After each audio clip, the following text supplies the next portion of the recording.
When class 11 starts, everybody takes it casually, believing it could be just another class like 10th class, where you'll study at the 11th hour right before the exam and you will top the exam, where syllabus is not huge, where you believe that, chapters are not interconnected, where you believe that you can just play games or hang out outside or just, randomly do a lot of other unproductive tasks or stuff so that you can simply clear this 11th with that another simple effort. Let me tell you honestly, when I entered into 11th standard, I wish I had somebody to tell me these few things which I'll be telling you in this video. The first one, please pay attention everyone.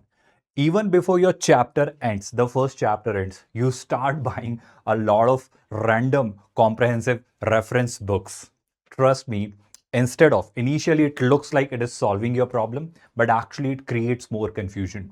So the only request I have here is a simple task that with the NCRT, you will be doing better. Trust me. What do I mean by that? Use active recall method. Whenever you study a page, whenever you read a page, then close the book and explain it. And if you are able to explain it without getting confused in a very simple manner, assume that you have understood it.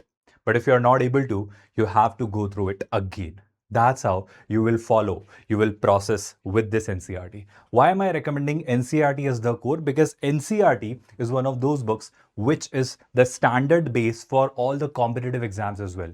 Trust me, it all starts with the basics, the core concepts, and then you move towards advanced.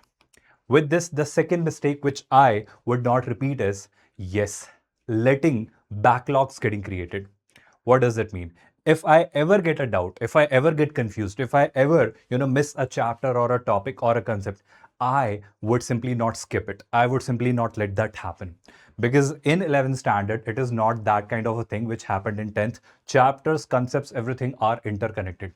So if you miss one chapter, it becomes two, then four, and then all of a sudden you simply ignore that whole subject. You start hating that subject. That's what we have seen as teachers and students among students. So rule follow this simple rule of 24 hours. What is this rule? This rule here says that you will ensure that you get that doubt clarified within 24 hours. You will ask a friend, you'll ask your teacher, you'll watch explanations, you will see the solution, you will understand it. Don't just complete it for the sake of completing it, understand it.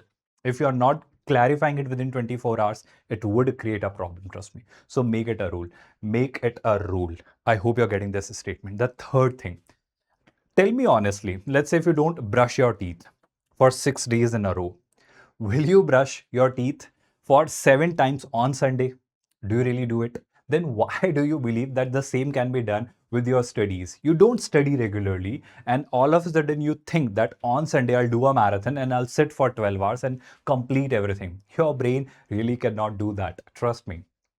Show up every day. You study a little more, a little less, but show up every day. Your brain needs that consistent practice, regular practice on every day. 2 to 3 hours of practice. Trust me, I hope you are now coming out of that illusion where you're believing that you can just stretch your brain just like that. You can push yourself like that. Don't do that. Be regular. Slow and steady wins the race. Always remember that.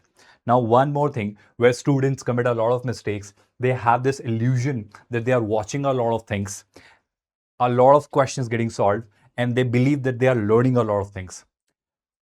Tell me honestly, watching somebody solving a question, how does it mean or why does it mean that you are also learning how to solve a question? You will learn how to solve a question by solving the question. So my point is pretty simple here, students, that let's say if you have watched a session or a video or a lecture for let's say 1 hour, then at least 2 to 3 hours, you should practice questions based on that. So 30% of consumption and then 70% of active problem solving you should do on that. I hope this part makes complete sense. Don't fall into the trap of watching continuously and seamlessly, endlessly watching infinite content. Don't do that. Now, the next thing, yes, if I could restart my class 11th, Sunday will not be a day where I'll be starting a new chapter. Please don't do that. Sunday should be your day for resetting things. What does it mean? Whatever backlog you have created so far, cover it up completely. Revise your notes, go through your sessions, and whatever mistakes you have been committing so far, maintain an error logbook. so that when exam or test comes, you don't go through the whole book or the whole page or 100 pages of theory. No, you just go through that error log book, because those were the mistakes which you were committing, which you should not commit again. That's the point. So why do you have to study everything when you can maintain that error logbook? Add more notes, add more formulae to your sheets which you have pasted on your study table, on the walls in front of your study table and everywhere. Add more ideas to there, those inputs. That should be your, approach on Sundays. Create more, develop more, add more value to whatever you have learned so far, instead of, starting something new.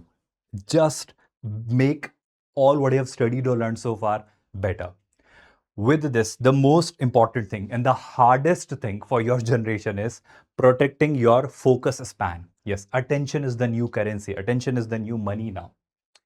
For every 2 minutes disruption or interruption you do or gets happened by even mobile phone or notification or anything, it takes your brain 20 minutes to fully recovers it, to fully restore it, to fully refocus there. Are you understanding the problem? So whenever you are understanding something, learning something, watching something, put notifications off. It should be completely, focused. When you're solving questions, practicing problems, then don't let yourself get interrupted. It should be completely focused in a quiet room. Trust me. And the most important thing, that you have been not simply valuing the importance of a proper sleep. Your brain needs to take rest. Trust me.